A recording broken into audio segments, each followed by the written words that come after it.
माहिती घेत आहे दादा आज पाहणी करताय काय सांगाल? एक मिनिट दादा एक मिनिट थांबा दादा एकच मिनिट सुंदर बुक माझ्यात लावली की तुम्ही घ्या माझ्यात घ्या ठिकाणी आलोय जिथं माझ्यात घ्या चालू कर रोल शेतकऱ्यांना मी भेटलो.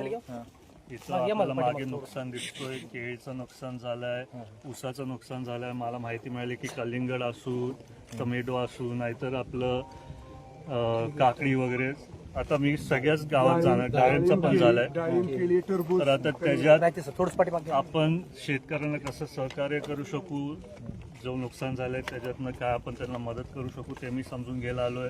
त्याच्यानंतर आम्ही वहिनी साहेबांशी पण बोलणार आहे आणि त्यांना पण सांगणार आहे की अशी अशी हे नुकसान झालंय, त्याच्यातनं काय मदत करू शकू आपण ते शेतकऱ्यांना तसंच मार्ग काढू. शेतकरी सांगत आहेत की वेळोवेळी जे पंचनामे आहेत हे पंचनामे वेळोवेळी ज्या वेळेला त्यावेळेस होत नाहीत आणि साहजिकच त्यामुळे शेतकऱ्यांना जी मदत आहे ती योग्य वेळेस मिळत नाही. त्यामुळे शेतकरी नेहमीच चिंतित आहे, कारण सलग दुसऱ्या वर्षी अवकाळी पावसाने शेतकऱ्यांच्या पिकांचं मोठं नुकसान झालं. मला तर कळालं की काल 2 दिवसापासून पंचनामे चालू आहेत. सगळ्यांचे आजपर्यंत नसतील झाले, पण ते पुढच्या 1-2 दिवसात होतीलच. दादा शेतकऱ्यांना काय आश्वस्त करताय, काय व्यथा जे आहेत ते शेतकरी तुमच्याकडे मांडतात शेतकऱ्यांना आणि बारामतीकरांना मी दादांचं प्रिय कुटुंब म्हणून आश्वासन करतो की जसं दादांनी अनेक वर्ष काम केले, सगळ्या शेतकऱ्यांना मदत केली, बारामतीच्या जनतेला मदत केली, तशीच आम्ही सर्व राष्ट्रवादी पक्षातले नेते, पदाधिकारी, सहकारी, वहिनी, पारदादा सगळेच आम्ही जरा एकत्रित येऊन तसं काय असेल त्यांना सपोर्ट करू आणि नेहमीच त्यांना त्यांच्या दुःखात वेळेत त्यांच्याबरोबर सहभागी राहू. दादा पोटनिवडणूक लागलेली आहे, कसं बघताय निवडणुकीकडे? बिनविरोध जे आहे ते आव्हान केलं होतं, पण सध्या परिस्थितीत तरी तशी परिस्थिती आज तुम्ही बघितलं असेल तर आजोबा म्हणजे पवार साहेबांचं पण एक बातमी आली की ते पण आग्रह करतायत बिनविरोध व्हायला पाहिजे. मला वाटतं की बारामतीकरांना सगळ्यांनाच वाटतं की ही निवडणूक बिनविरोध व्हायला पाहिजे, कारण दादांचे अनेक वर्षांपासून काम, प्रेम सगळ्यांना समोर दिसतंय.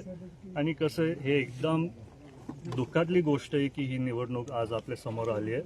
त्याच्यामुळे मला वाटतंय की सगळेच बारामतीकर दादांचं कुटुंब असून त्यांच्या पण मनात भावना आहेत की ही निवडणूक निवडणूक बिनविरोध होण्यासाठी म्हणजे अनेक प्रयत्न झाले किंवा लोकांच्या मनात देखील निवडणूक ही बिनविरोध होणे, परंतु कुठेतरी काँग्रेसने काल उमेदवार देणार असं ठरवलेलं आहे. कुठे चर्चा वरिष्ठ पातळीवरती चालू आहे जेणेकरून ही निवडणूक बिनविरोध. आता मला पण कालच कळालं की काँग्रेस म्हणजे आधी कळालं की काँग्रेस लढणार आहेत, पण त्यांनी त्यांचे उमेदवार नाही दिले. आज मला कळालं की आज संध्याकाळी देणार आहेत. तर तसे काही खूप घडामोडी होत आहेत. त्याच्या संदर्भात आपले वरिष्ठ नेते त्या लोकांशी बोलतील आणि जर आमची कुठे गरज पडली तर आम्ही पण त्यांना सांगू. मेळावा घेताय, आज मेळावा घेताय, का आवाहन करणार? मेळावा नाही आहे, आज आमची बैठक आहे, आमच्याच पक्षाची बैठक आहे. ते आम्हाला काय दादा नसण्यापासून आज ही पहिली बैठक आहे आणि काय आपल्या पदाधिकारी, सहकारी, महाराष्ट्रातलेच काही आपले पक्षातले लोक असतील, त्यांचे काय भावना असतील ते समजून घ्यायला आज ही बैठक ठेवली आहे. माझे काय भावना असतील, मला त्यांच्याशी बोलायचं आहे म्हणून ही बैठक घेतली आहे. दादा सोमवारी उमेदवारी अर्ज दाखल करताय, कोण कोण उमेदवार अर्ज दाखल करण्यासाठी येणार आहे आणि कशा पद्धतीचं नियोजन असणार आहे?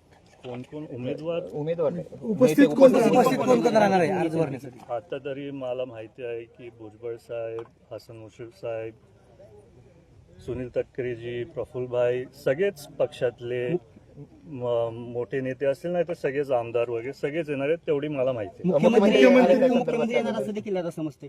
त्यांना एक महायुतीतल्या आमचे जवळचे पक्ष आहेत, त्याच्यामुळे आम्ही त्यांना ती आवाहन केले. आता तुम्हाला माहिती आहे पारदानाचा जेव्हा फॉर्म भरला तेव्हा पण मुख्यमंत्री साहेब होते. तसंच आम्ही एकत्रित सर्वच महायुतीतले म्हणून आम्ही त्यांना तशी विनंती केली. दादा एक 2 शेवटचे प्रश्न विचारतो. खरं तर विरोधकांना काय आवाहन कराल, कारण तुम्ही दुसरीकडे म्हणताय की बिनविरोध झाली पाहिजे, राष्ट्रवादी काँग्रेस शरदचंद्र पवार पक्ष देखील म्हणतो आहे की निवडणूक बिनविरोध व्हावी, तुम्ही विरोधकांना काय आवाहन कराल? मी विरोधकांना काहीच आवाहन करणार नाही. दादा असताना आमचे विचार दादांसारखे होते तेव्हा पण ते बोलायचे सगळ्यांचा अधिकार असतो निवडणूक लढायची, जर त्यांना लढायची असेल त्यांनी लढावं. पण मला माहिती आहे बारामतीकरांचं प्रेम पूर्ण्या पवार कुटुंबावर मी आधीपासून बोलत आलोय आणि आता सगळे लोक अजूनही खूप भावनिक आहेत. त्याच्यामुळे जर विरोधकांना लढायचं असेल त्यांनी लढावं. पण आपल्याला माहिती बारामतीकर काय करणार आहे त्या निवडणूक. अजित पवारांशिवायची निवडणूक इमॅजिन केली होती का आणि होती येते खरं आयुष्यात नव्हती केली. कसं बघताय सगळं, किती आव्हानात्मक वाटतं? तर त्याच्या संदर्भात मी काय बोलू शकणार नाही कारण मी पण भावनिक आहे आणि मला जास्ती मनापासून आता सगळ्यांच्या समोर ते नाही बोलायचं.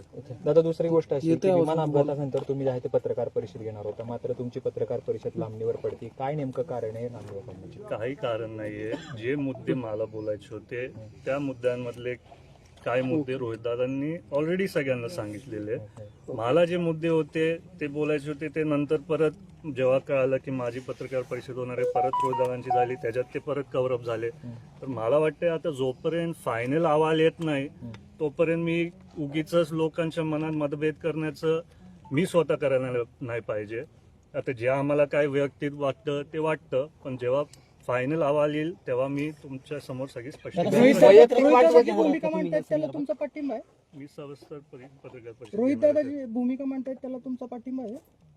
मी तसं नाही बोललो. तुम्ही माझ्या मुद्द्यांचे चुकीचे उल्लेख नका करू. मी बोललो काय माझे मुद्दे होते ते त्यांनी त्याच्यात कव्हरअप केलं. पण मला पण वाटतं की कुठेतरी तुम्हाला माहिती मी एका काळात तो व्हिडिओ टाकला जिथं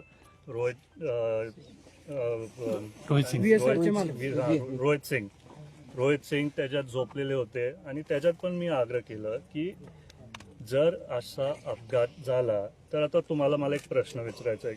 जर एक बिल्डिंग पडली तर त्या बिल्डिंगच्या मालकाला तिथं अटक करतात, त्यांच्या इंजिनियर्सला नाही करत. एका रेस्टॉरंटला आग लागली तर रेस्टॉरंटच्या मालकांना अटक करतात. तर जर असा अपघात झालाय तर त्यांच्यावरती अटक व्हायला पाहिजे जोपर्यंत पूर्ण व्यवस्थित कारवाई होत नाही. हीच माझी मागणी. दादा विलीनीकरणाची चर्चा पुन्हा एकदा होण्यास सुरुवात झालेली आहे. काय सांगाल?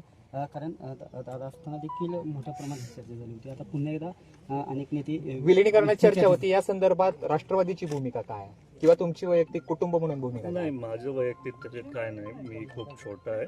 त्याच्यात काय असेल, वहिनी असतील, पार्थ असतील, बाकीचे ज्येष्ठ नेते असतील पक्षातले ते ठरवतील. तुम्हाला असं वाटतं विलिनीकरण व्हावं?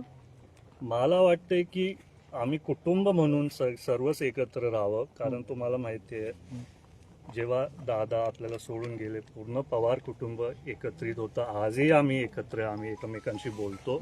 राजकारणातला भाग त्याच्याबद्दल मी जास्ती संभाषण करणं मला एवढं योग्य नाही वाटत. ते आपल्या पक्षातले वरिष्ठ नेते बोलतील.